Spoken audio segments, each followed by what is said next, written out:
નમસ્કાર વિદ્યાર્થી મિત્રો, સ્વાગત છે આપ સૌનું યુટ્યુબ ચેનલમાં। આજે આપણે ધોરણ 10 વિષય ગણિત તેમાં પ્રકરણ નંબર 6 ત્રિકોણની શરૂઆત કરીશું। તો વિદ્યાર્થી મિત્રો, ત્રિકોણ વિશે તમે ધોરણ 9ની અંદર થોડો ઘણો અભ્યાસ કરી ગયા છો કે તેની અંદર એકરૂપતાની કઈ કઈ શરતો આવે અને તેના વિશે તમે અભ્યાસ કરેલો છે। અહીંયા આપણે પ્રકરણની શરૂઆત કરતાં પહેલાં એકરૂપતા કોને કહેવાય અને સમરૂપતા કોને કહેવાય તે ફરી એકવાર ડિટેલમાં અભ્યાસ કરી લઈએ। તો ચાલો વિદ્યાર્થી મિત્રો, શરૂઆત કરીએ આપણે આજના વિડીયોની। હવે વિદ્યાર્થી મિત્રો, જ્યાં તમને એકરૂપતા લખેલું છે એની નીચે 2 લાઈન જોવાય છે, તેવી જ રીતે સમરૂપતા લખેલું છે તેની નીચે પણ 2 લાઈન છે। આ બંને શું છે તો રેખાખંડ છે। હવે જ્યાં એકરૂપતા લખેલું છે તેની નીચે 2 સરખી લંબાઈની રેખાખંડ છે અને જ્યાં સમરૂપતા લખેલું છે ત્યાં બંને અલગ અલગ લંબાઈના રેખાખંડ આપેલા છે। તો આ ઉદાહરણ પરથી વિદ્યાર્થી મિત્રો આપણને સરળતાથી સમજણ પડે કે એકરૂપતા અને સમરૂપતા એટલે શું। હવે વિદ્યાર્થી મિત્રો, અહીંયા એક બીજું ઉદાહરણ આપેલું છે। એકરૂપતાની નીચે 2 ચોરસ જોવાય છે, તેવી જ રીતે સમરૂપતાની નીચે પણ 2 ચોરસ જોવાય છે। જે એકરૂપતાની નીચે 2 ચોરસ જોવાય છે એ બંને ચોરસ કેવા છે તો સરખા ચોરસ છે, એટલે કે તેમની બાજુઓના માપ કેવા છે, સરખા છે। જ્યારે સમરૂપતાની નીચે જોવાય છે તે 2 ચોરસ કેવા છે તો એક ચોરસ નાનું છે અને બીજું ચોરસ મોટું છે। તો આના પરથી તમે વિદ્યાર્થી મિત્રો સરળતાથી એક અનુમાન લગાવી શકો છો કે એકરૂપતા એટલે શું કહી શકીએ અને સમરૂપતા એટલે શું કહી શકીએ। તો વિદ્યાર્થી મિત્રો, આની ઉપરથી જ આપણે એકરૂપતા અને સમરૂપતા તે બંનેની વ્યાખ્યાઓ પણ સરળતાથી કહી શકીએ છીએ। તો વિદ્યાર્થી મિત્રો, આપણે આના ઉપરથી એકરૂપતા માટે એવું કહી શકીએ છીએ કે એકરૂપતા એટલે કે જે બંને આકૃતિઓનો આકાર પણ સમાન હોય અને તેમનો કદ પણ સમાન હોય, એટલે કે 2 સરખા માપના સમબાજુ ત્રિકોણ, ત્યારબાદ 2 સરખા માપના એવા વર્તુળ કે જે બંનેની ત્રિજ્યાઓ સમાન હોય, ત્યારબાદ એવી રેખાખંડ કે જે બંનેની લંબાઈ સરખી હોય, ત્યારબાદ એવા ચોરસ કે જે બંને ચોરસની ચારે બાજુના માપ સમાન હોય, એવી વસ્તુઓ એટલે કે જેમના આકાર અને કદ તે બંને સમાન હોય તેને એકરૂપતા કહી શકાય। ત્યારબાદ સમરૂપતા એટલે કે આકાર તો સરખા હોય પરંતુ કદ અસમાન હોય। આપણે જે રીતે ઉદાહરણમાં જોયું કે અહીંયા આપણી પાસે 2 રેખાખંડ હતા સમરૂપતામાં, પરંતુ તે બંને રેખાખંડ કેવા હતા તો જુદી જુદી લંબાઈના હતા, એટલે કે એક રેખાખંડ નાનો હતો અને બીજો રેખાખંડ મોટો હતો। તે જ રીતે 2 ચોરસ હતા, પરંતુ એક ચોરસની બાજુઓનું માપ વધારે એટલે કે મોટું હતું અને બીજા ચોરસની બાજુઓનું માપ નાનું હતું, એટલે કે સમરૂપતા એટલે શું કહી શકાય તો એવી 2 આકૃતિઓ કે જેમના આકાર તો સરખા હોય પરંતુ કદ કેવા હોય, અસમાન હોય, તો તેવી 2 આકૃતિઓ કેવી કહેવાય, સમરૂપ આકૃતિઓ છે તેમ કહેવાય। તો વિદ્યાર્થી મિત્રો, આના ઉપરથી મને એવું લાગે છે કે હવે તમને એકરૂપ આકૃતિઓ કોને કહેવાય અને સમરૂપ આકૃતિઓ કોને કહેવાય તેના વિશે તમે સરળતાથી શીખી ગયા છો। એકરૂપ એટલે કે ફરી એકવાર જોઈ લઈએ કે એવી 2 આકૃતિઓ કે જેમનો આકાર અને કદ બંને સમાન હોય, અને સમરૂપ એટલે કે એવી આકૃતિઓ કે જેમનો આકાર તો સરખો હોય પરંતુ કદ અસમાન હોય, તેવી આકૃતિઓને સમરૂપ આકૃતિઓ કહેવાય। અહીંયા વિદ્યાર્થી મિત્રો ધ્યાન રાખવાની ખાસ બાબત એ છે કે બધી જ એકરૂપ આકૃતિઓ એ સમરૂપ આકૃતિઓ તો છે, પરંતુ બધી સમરૂપ આકૃતિઓ એ દરેકે દરેક વખતે એકરૂપ હોય તે જરૂરી નથી। એક સિમ્પલ ઉદાહરણ લઈએ એકરૂપ અને સમરૂપ વિશે, તો આપણે જે વાહનો ચલાવીએ છીએ તેમાં કોઈ એક બાઇક હોય, તે બાઇકના બંને ટાયરો સરખા હોય એટલે કે તે એકરૂપ તો છે, અને તે બંને ટાયરો ગોળ હોય એટલે તે સમરૂપ પણ કહી શકાય. પરંતુ બે જુદી જુદી બાઇકોનું કમ્પેરિઝન કરીએ એટલે કે આપણે માનો કે એક એક્ટિવા હોય અને એક બાઇક હોય, તે બંનેના ટાયરોમાં જો કમ્પેરિઝન એટલે કે સરખામણી કરીએ તો પ્રમાણમાં એક્ટિવાનું જે ટાયર હોય તે નાનું હોય અને તેની સામે જ્યારે બાઇક હોય તેનું ટાયર મોટું હોય. તે બંને ગોળ તો છે, પરંતુ તે બંનેનો કદ કેવો છે? તો એકનું નાનું કદ છે અને એકનું મોટું કદ છે. તો તે બંને ગોળ છે એટલે કે આકાર તો સરખો છે, પરંતુ કદ કેવો છે? સરખું નથી. એટલે કે તે બંને કેવા છે? સમરૂપ તો છે, પરંતુ એકરૂપ નથી. એટલે વિદ્યાર્થી મિત્રો, આ ખાસ ધ્યાન રાખવાનું છે તમારે કે બધી જ એકરૂપ આકૃતિઓ એ હંમેશા સમરૂપ હોય જ છે, પરંતુ બધી સમરૂપ આકૃતિઓ એ હંમેશા એકરૂપ હોય તે જરૂરી નથી. હવે વિદ્યાર્થી મિત્રો, જે આપણે એકરૂપ અને સમરૂપની વાત કરી કે એકરૂપ એટલે શું, તો એકરૂપ એટલે કે એવી આકૃતિઓ કે જે બંનેના આકાર તથા કદ બંને સમાન હોય. જો આ બંને સમાન હોય તો તેને શું કહેવાય? એકરૂપ કહેવાય. જ્યારે એવી આકૃતિઓ કે જેમના માત્ર શું સમાન હશે? તો આકાર સમાન હોય, કદ અસમાન હોય, તો તેમને સમરૂપ કહેવાય. હવે બીજી એક વાત, સમરૂપની આપણી પાસે બીજી એક વ્યાખ્યા છે કે સમરૂપ આકૃતિઓ એટલે શું? તો સમરૂપની બીજી શું વ્યાખ્યા છે તે જોઈ લઈએ આપણે. તો સમરૂપ એટલે આપણે એવું કહી શકીએ કે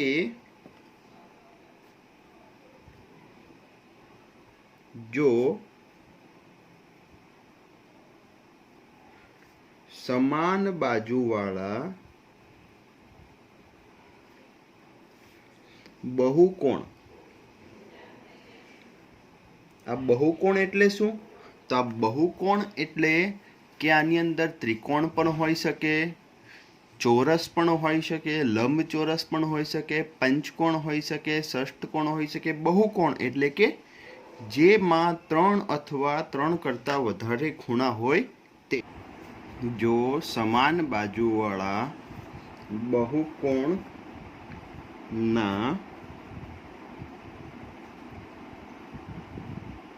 અનુરૂપ ખૂણાઓ સમાન હોય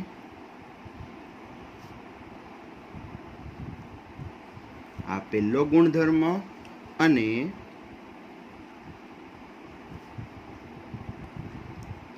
તેમની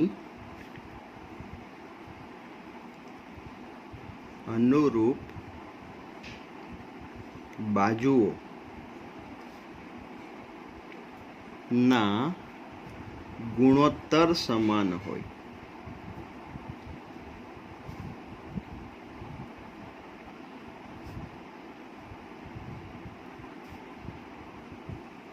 તો તે બહુકોણને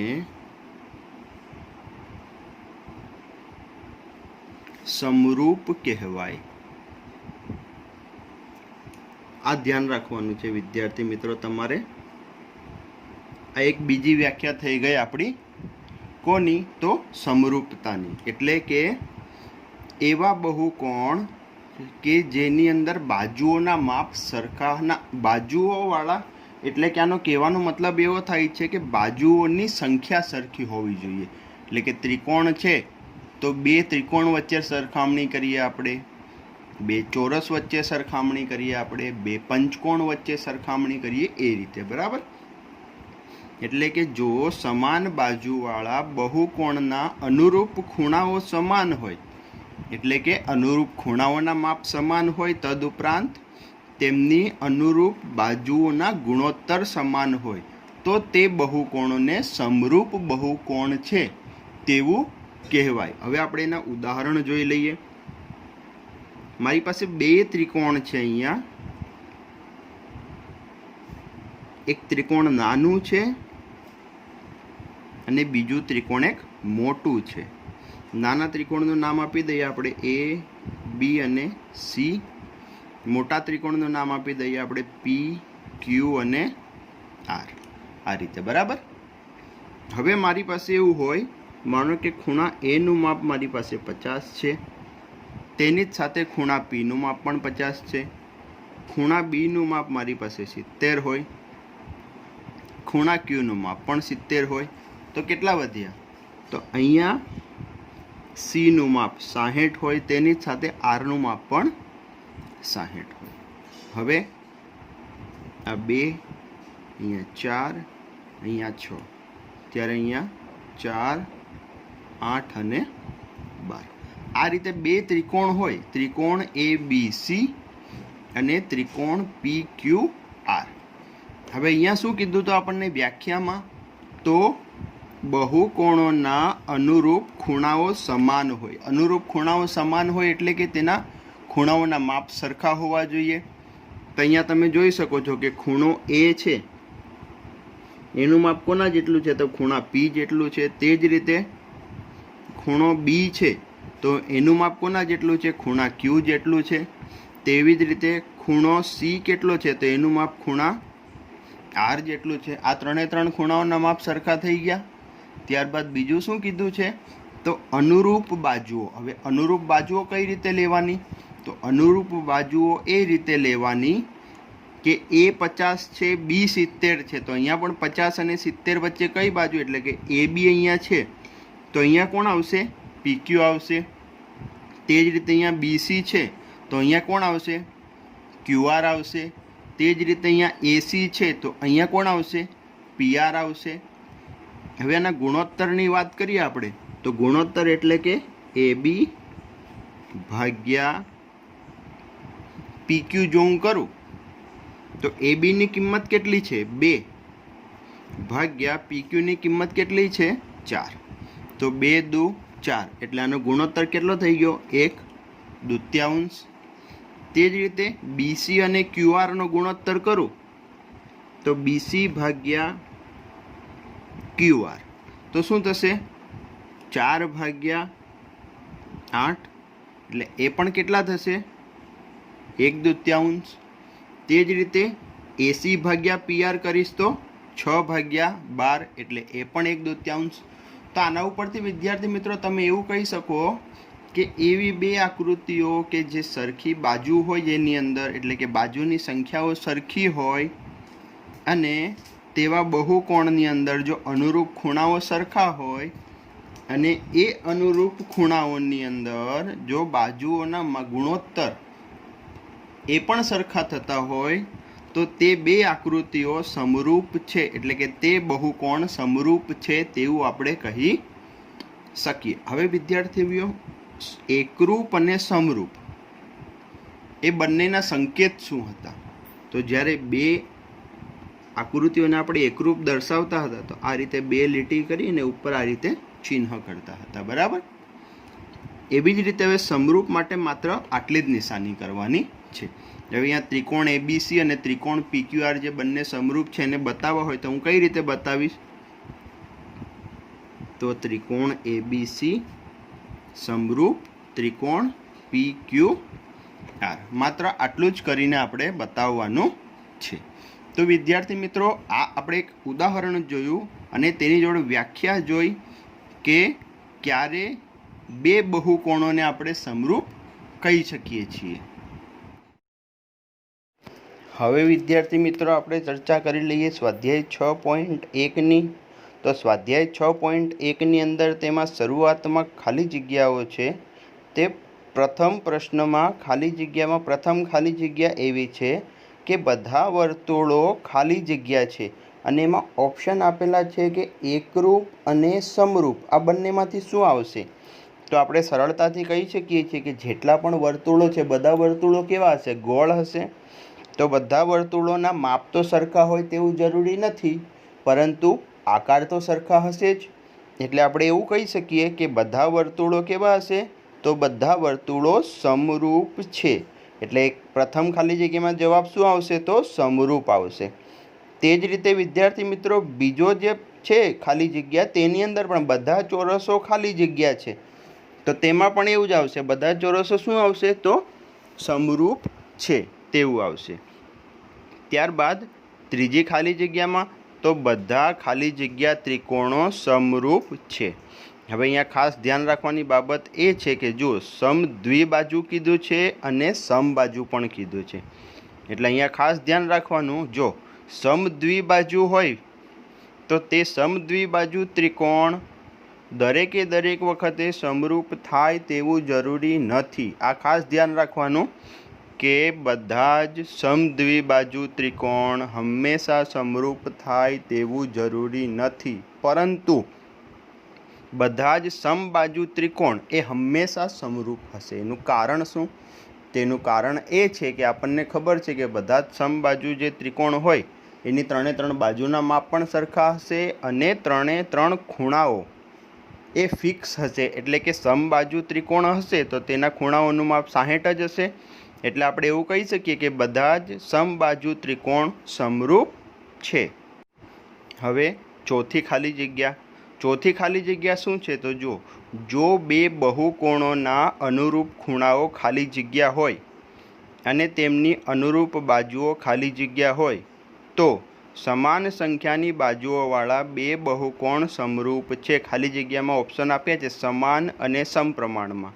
તો આ તો આપણી સમરૂપતાવાળી વ્યાખ્યા જ થઈ ગઈ કે જો બે બહુકોણોના અનુરૂપ ખૂણાઓ સમાન હોય અને તેમની અનુરૂપ બાજુઓ સમપ્રમાણમાં એટલે કે તેમના તેમના ગુણોત્તર સરખા હોય. એટલે અહીંયા પ્રથમ ખાલી જગ્યામાં સમાન આવશે અને બીજી ખાલી જગ્યામાં સમપ્રમાણમાં આવશે. બરાબર. ત્યારબાદ બીજો પ્રશ્ન કે નીચેની જોડીઓના બે જુદા જુદા ઉદાહરણો આપો. એમાં પહેલું છે કે સમરૂપ આકૃતિઓ. હવે જ્યારે આપણે સમરૂપ આકૃતિઓના ઉદાહરણ આપવા હોય તો સમરૂપ આકૃતિઓના આપણે ઉદાહરણ શું આપી શકીએ? તો એક ચોરસ, એક વર્તુળ, એટલે કે બે ચોરસ, બે વર્તુળ. ત્યારબાદ તમે બીજું એક ઉદાહરણ આપી શકો કે રેખાખંડ. આ બધી વસ્તુઓ કેવી હશે? હંમેશા તો એકબીજાને સમરૂપ હશે. એટલે કે બે વર્તુળ હશે તો એ બંને વર્તુળ એકબીજાને સમરૂપ હશે. બે ચોરસ તો તે પણ હંમેશા એકબીજાને સમરૂપ હશે. બે રેખાખંડ એ પણ એકબીજાને સમરૂપ હશે. ત્યારબાદ સમરૂપ ન હોય તેવી આકૃતિઓ. સમરૂપ ન હોય આ તો સિમ્પલ છે કે બે જુદા જુદા માપના લંબચોરસ તે એકબીજાને ક્યારેય પણ સમરૂપ થવાના નથી. ત્યારબાદ એક ચોરસ અને એક વર્તુળ તો એ સમરૂપ હોય જ નહીં. એક ચોરસ અને એક વર્તુળ હોય તો તે એકબીજાને સમરૂપ હોય તેવું જરૂરી નથી. હવે ત્રીજો પ્રશ્ન, નીચેના ચતુષ્કોણો સમરૂપ છે કે નહીં તે જણાવો. હવે જો નીચે એક PQRS ચતુષ્કોણ આપેલું છે, ત્યારબાદ ABCD ચતુષ્કોણ આપેલું છે. બરાબર.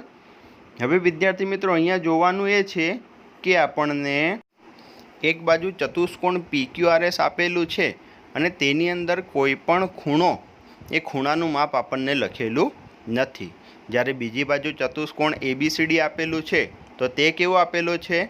તો તેના બધા જ ખૂણા કાટખૂણા આપેલા છે.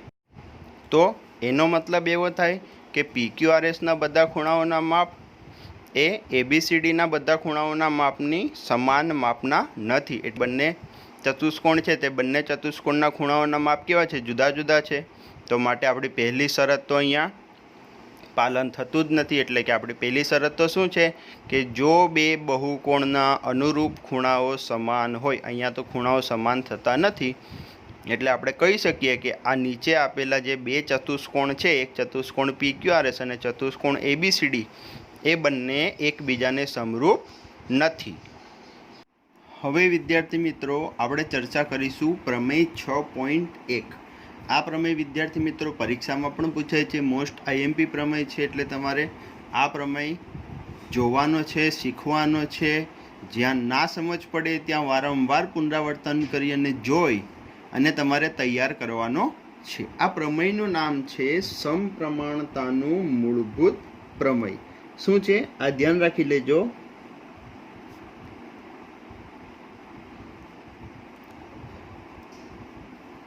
સમપ્રમાણતાનું મૂળભૂત પ્રમેય. આની અંદર વિદ્યાર્થી મિત્રો તમને ઘણીવાર પરીક્ષામાં એવું પણ પૂછાય છે કે સમપ્રમાણતાનું મૂળભૂત પ્રમેય લખો અને સાબિત કરો. હવે ઘણીવાર તમને વિધાન પણ આપી દે છે, એટલે હવે તમારે આની અંદર વિધાન તો તૈયાર કરવું જ પડશે. કારણ કે પરીક્ષામાં જો તમને એવું કીધું હશે કે સમપ્રમાણતાનું મૂળભૂત પ્રમેય લખો અને સાબિત કરો, તો તમારે ત્યાં સમપ્રમાણતાનું મૂળભૂત પ્રમેય જે છે એ લખવું પડશે. હવે આનું વિધાન શું છે? તો સમપ્રમાણતાના મૂળભૂત પ્રમેયનું વિધાન એવું છે કે જો ત્રિકોણની કોઈ એક બાજુને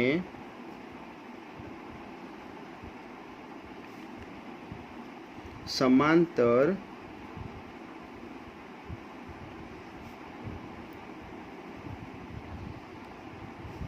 દોરેલી રેખા. શું કહે છે?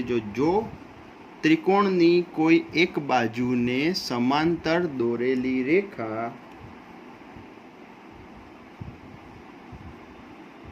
બાકીની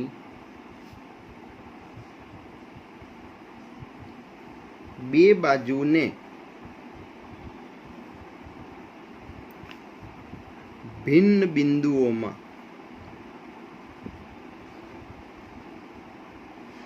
છેદે. જો એક બાજુને સમાંતર હોય એવી રેખા બાકીની બે બાજુઓને બે ભિન્ન બિંદુઓમાં, એટલે કે બે અલગ અલગ બે જુદા જુદા બિંદુઓમાં છેદે, તો તે બાજુઓ પર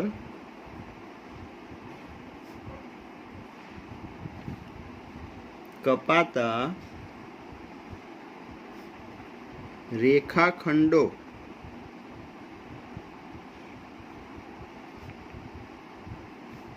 તે બાજુઓનું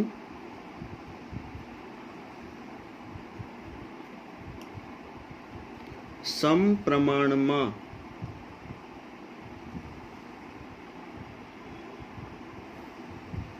વિભાજન કરે છે. આ વસ્તુ તમારે સાબિત કરવાની છે. ફરી એકવાર જોઈ લઈએ શું છે. તો જો ત્રિકોણની કોઈ એક બાજુને સમાંતર દોરેલી રેખા બાકીની બે બાજુઓને ભિન્ન બિંદુઓમાં છેદે, તો તે બાજુઓ પર કપાતા રેખાખંડો તે બાજુઓનું સમપ્રમાણમાં વિભાજન કરે છે. વિદ્યાર્થી મિત્રો, અહીંયા તો આ રીતે આપણને સમજણ નહીં પડે, આકૃતિ દોરીશું એટલે તમને સ્પષ્ટ થઈ જશે. જો આ સેમ વસ્તુ આની અંદર જે ઉપરની બે લાઈન છે કે જો ત્રિકોણની કોઈ એક બાજુને સમાંતર દોરેલી રેખા બાકીની બે બાજુઓને ભિન્ન બિંદુમાં છે, તે ધોરણ 9 ની અંદર ત્રિકોણ પ્રકરણમાં આપણે અભ્યાસ કર્યો છે. જો ત્રિકોણ મારી પાસે એ બી સી હોય, કોઈ આપણે નામ લઈ લઈએ છીએ ત્રિકોણનું કે એ બી સી. આ ત્રિકોણ છે. બીસી ને સમાંતર રેખા આપણે એલ લઈ લઈએ. આ રેખા એલ કેવી છે? તો એ બી અને એસી ને બંનેને ભિન્ન બિંદુઓમાં છેદે છે, એટલે કે પહેલું આપણું થઈ ગયું.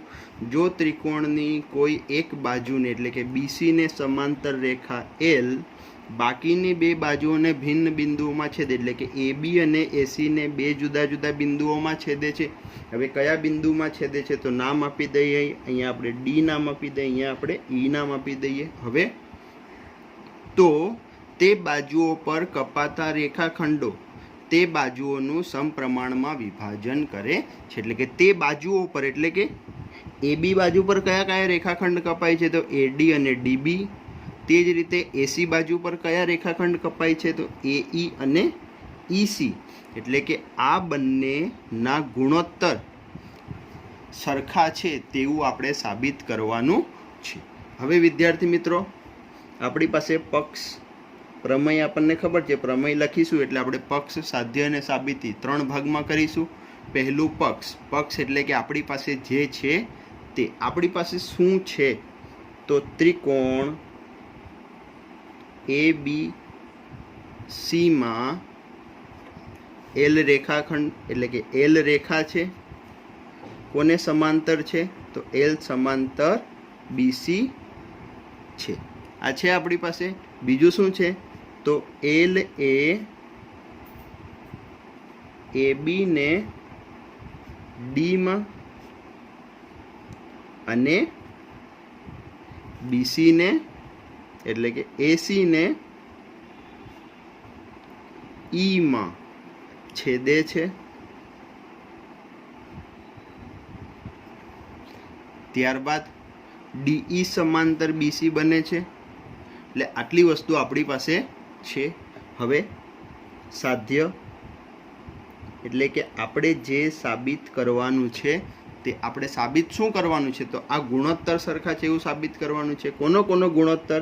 એટલે કે કપાતા રેખાખંડો કયા કયા કપાય છે? તો એડી ભાગ્યા ડીબી બરાબર એઈ ભાગ્યા ઈસી. આ વસ્તુ આપણે સાબિત કરવાની છે. એટલે આપણું પક્ષ થઈ ગયું. પક્ષ શું થઈ ગયું? તો ત્રિકોણ ABC માં એલ સમાંતર BC છે.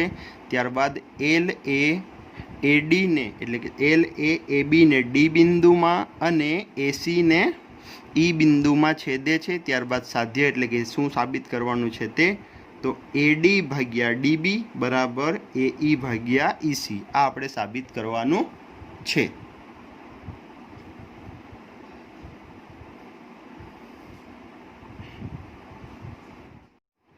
હવે વિદ્યાર્થી મિત્રો આપણે પક્ષ અને સાધ્ય આ બે વસ્તુ જોઈ લીધી છે. હવે આપણો પ્રમેય સાબિત કરી દઈએ.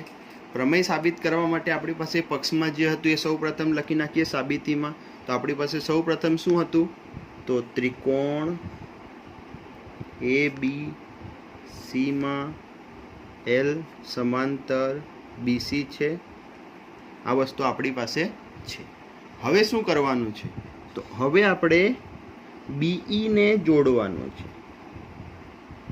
કોને જોડવાનો છે? તો B અને E ને, અને એની જ સાથે CD ને પણ જોડવાનો છે. શું કર્યું એ જ આપણે સાબિતીની અંદર લખતું જવાનું છે. પહેલા શું કર્યું આપણે? તો BE અને CD ને જોડો. આપણે કોને જોડ્યું? તો BE ને જોડ્યું અને CD ને જોડ્યું. ત્યારબાદ E માંથી એક લંબ દોરવાનો છે અહીંયા AD બાજુ પર. આ લંબ હશે એટલે અહીંયા કાટખૂણો બનશે અને અહીંયા આપણે નામ આપી દેવાનું છે N. તે જ રીતે D માંથી પણ એક લંબ દોરવાનો છે AE પર. D માંથી લંબ દોર્યો આપણે AE પર અને એને નામ આપી દેવાનું છે M. એટલે શું કર્યું આપણે? હવે એ જ લખવાનું છે. તો EN લંબ AD અને DM લંબ AE આ બંને રચવાનું છે. તો આ બંને રચો. એટલે કે જે આપણે કર્યું છે તે જ આપણે સાબિતીની અંદર લખતું જવાનું છે. ફરીથી એકવાર ત્રિકોણ ABC માં એલ સમાંતર BC છે. ત્યારબાદ BE અને CD ને જોડ્યા એટલે કે BE અને CD ને જોડવાના છે. ત્યારબાદ EN લંબ AD અને DM લંબ AE રચો.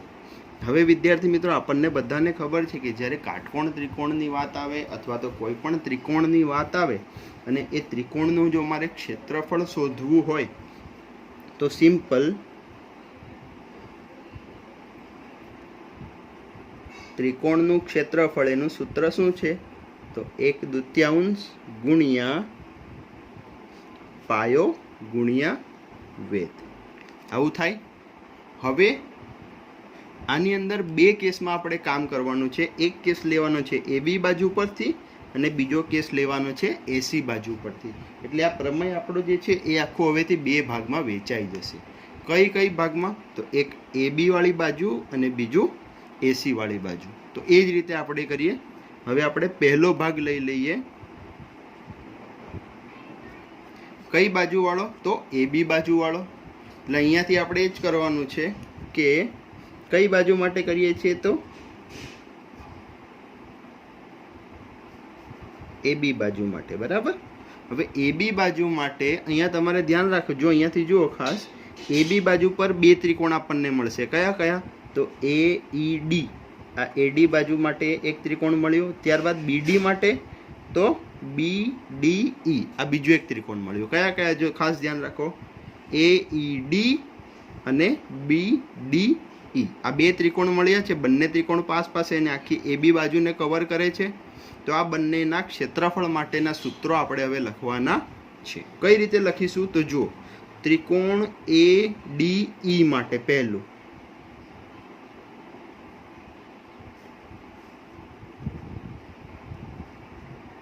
એના માટે આપણું ક્ષેત્રફળનું સૂત્ર 1/2 પાયો ગુણ્યા વેધ.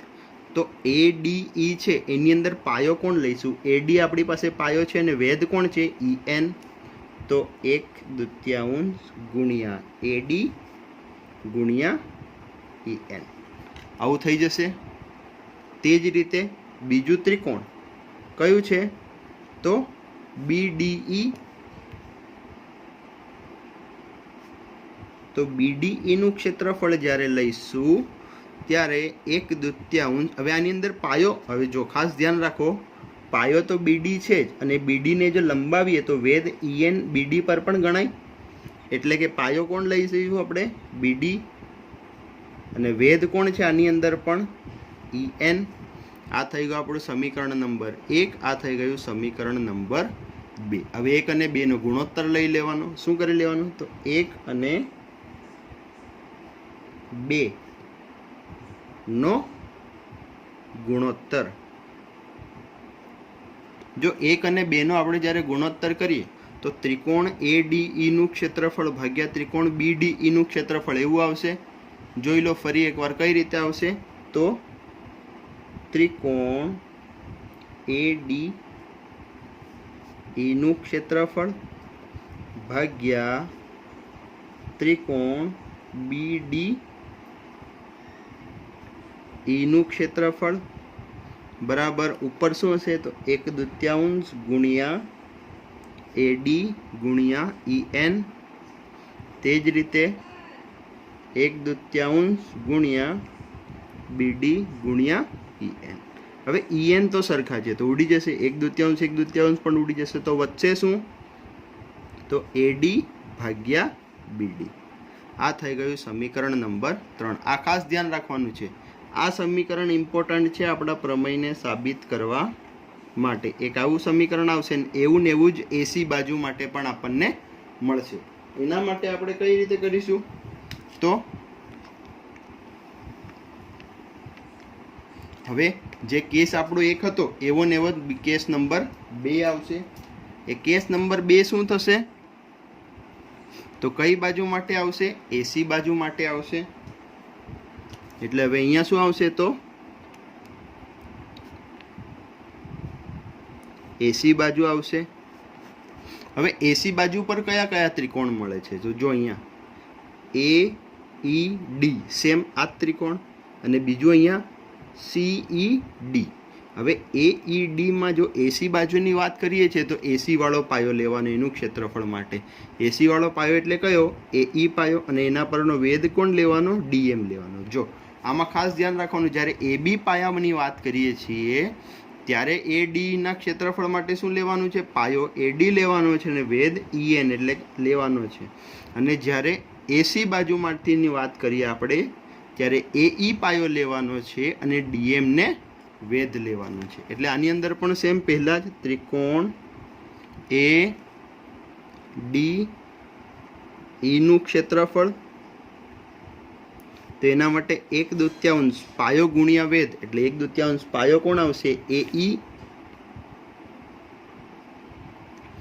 અને વેધ કોણ આવશે તેની જોડે? તો તેની સાથે વેધ આવશે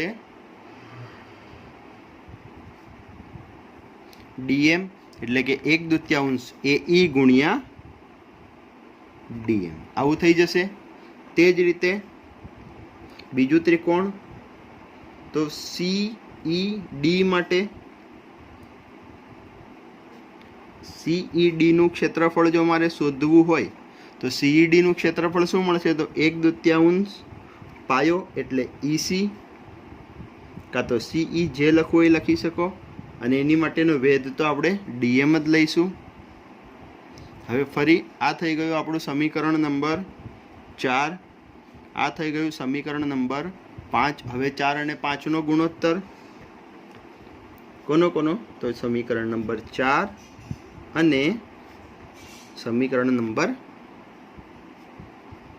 5 નો ગુણોત્તર કરીશું। આ બંનેનો ગુણોત્તર કરીએ તો શું મળશે તો ત્રિકોણ ADE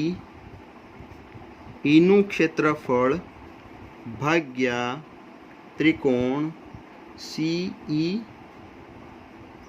નું ક્ષેત્રફળ બરાબર AED નું આ રહ્યું 1/2 ગુણ્યા AE ગુણ્યા DM અને એના છેદમાં 1/2 ગુણ્યા CE ગુણ્યા DM આ રીતે થઈ જશે। DM તો કટ થઈ ગયા, 1/2 કટ થઈ ગયા તો શું મળ્યું આપણને AE ભાગ્યા CE આ સમીકરણ નંબર 6। હવે વિદ્યાર્થી મિત્રો આપણે સમીકરણ નંબર 6 અને સમીકરણ નંબર 3 આ બંને આપણા ઇમ્પોર્ટન્ટ સમીકરણ છે કે જેના ઉપરથી આપણે પ્રમેયને સાબિત કરવાનો છે। હવે શું જોઈશું તો જો આ સમીકરણ 3 અને સમીકરણ નંબર 6 છે એ બંનેમાં ઉપરના ત્રિકોણ તો સરખા છે AD અને ADE પરંતુ નીચેના BDE છે ને અહીંયા CED છે આ બંને છે। હવે આપણે આકૃતિ પર જતા રહીએ તો આકૃતિમાં આ બંને ત્રિકોણ જ્યારે આપણે જોઈએ છીએ કયા કયા તો BDE અને CDE। BDE ક્યાં છે તો આવી રહ્યું જો BD અને E આ ત્રિકોણ છે। ત્યારબાદ બીજું ત્રિકોણ CED તો CED ક્યાં છે આવી રહ્યું।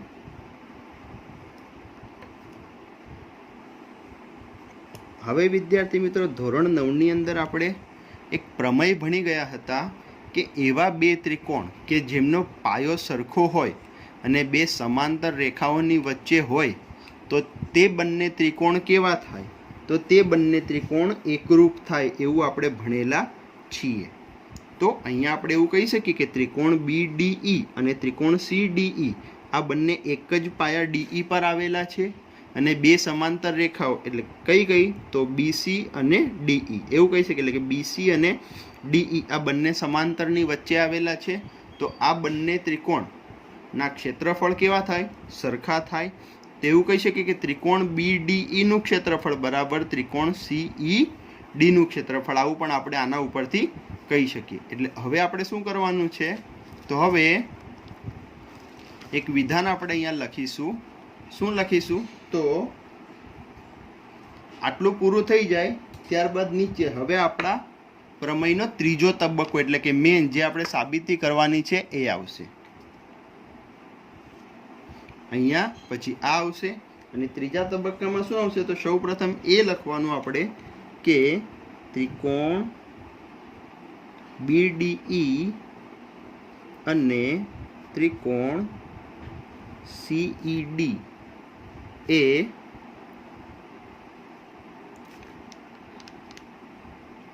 સમાન પાયો કયો તો DE પર અને બીજી વસ્તુ શું કહી શકીએ તો BC સમાંતર DE ની વચ્ચે આવેલા છે। તો એનો મતલબ શું થઈ ગયો જો વચ્ચે આવેલા હોય તો ત્રિકોણ BDE નું ક્ષેત્રફળ બરાબર ત્રિકોણ CED નું ક્ષેત્રફળ થાય। એટલે જો બંનેના ક્ષેત્રફળ સરખા હોય તો એનો મતલબ શું થઈ ગયો કે સમીકરણ નંબર 3 અને સમીકરણ નંબર 6 આ બંને કેવા સમીકરણ થઈ જાય? સરખા સમીકરણ થઈ જાય. તો એનો મતલબ એવો થઈ ગયો કે આનો મતલબ શું થઈ જાય? હવે વિદ્યાર્થી મિત્રો, જો સમીકરણ 3 અને સમીકરણ નંબર 6 સરખા હોય અને જો એ બંનેની એક એક બાજુ સરખી હોય તો બીજી બાજુ પણ સરખી થઈ જાય. એટલે કે સમીકરણ 3 માં એક બાજુ કઈ છે?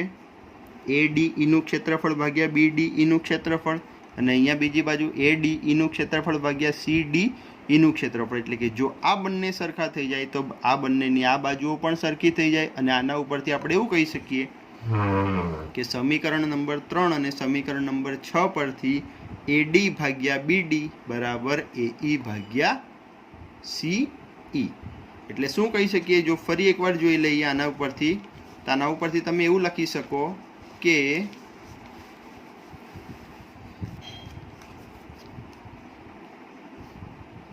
ત્રિકોણ ADE નું ક્ષેત્રફળ ભાગ્યા ત્રિકોણ E નું ક્ષેત્રફળ બરાબર ત્રિકોણ ADE નું ક્ષેત્રફળ અને એના છેદમાં ત્રિકોણ CED નું ક્ષેત્રફળ. હવે આપણને ત્રિકોણ ADE નું ક્ષેત્રફળ ભાગ્યા ત્રિકોણ BDE નું ક્ષેત્રફળ એના બરાબર શું મળ્યું છે? તો AD ભાગ્યા BD મળ્યું છે. એટલે આના બરાબર AD ભાગ્યા BD લખી શકીએ બરાબર ADE નું ભાગ્યા CED નું. તો આના માટે અહીંયાથી આપણને મળ્યું છે AE ભાગ્યા CE. અને આ પરિણામ શું મળી ગયું? તો આપણે જે સાબિત કરવાનું હતું એ. તો આ આપણું સાબિત થઈ ગયો છે પ્રમેય. અને અંતમાં તમારે લખવાનું હોય કે આમ, પછી આપણું પ્રમેયનું જે વિધાન છે એ લખવાનું કે આપેલ ત્રિકોણની કોઈ એક બાજુને સમાંતર દોરેલી રેખા બાકીની બે બાજુઓને ભિન્ન બિંદુઓમાં છેદે તો તે બિંદુઓ પર કપાતા રેખાખંડો તે બાજુનું સમપ્રમાણમાં વિભાજન કરે છે. તો વિદ્યાર્થી મિત્રો, આજના વિડીયોમાં શું જોયું? તો આજના વિડીયોમાં આપણે એકરૂપતા કોને કહેવાય, સમરૂપતા કોને કહેવાય, ત્યારબાદ કેવી રીતે બે બહુકોણોને આપણે સમરૂપ કહી શકીએ તે જોયું છે. સ્વાધ્યાય 6.1 અને પ્રમેય 6.1 વિશે આપણે ચર્ચા કરી છે. વિદ્યાર્થી મિત્રો, પ્રમેય 6.1 છે જે સમરૂપતાનો મૂળભૂત પ્રમેય, એ મોસ્ટ IMP પ્રમેય છે. એ તમારે ખાસ તૈયાર કરવાનો છે. તો વિદ્યાર્થી મિત્રો, આશા રાખું છું કે આ વિડીયોમાં તમને સૌને સરળતાથી સમજણ પડી હશે. જય હિન્દ.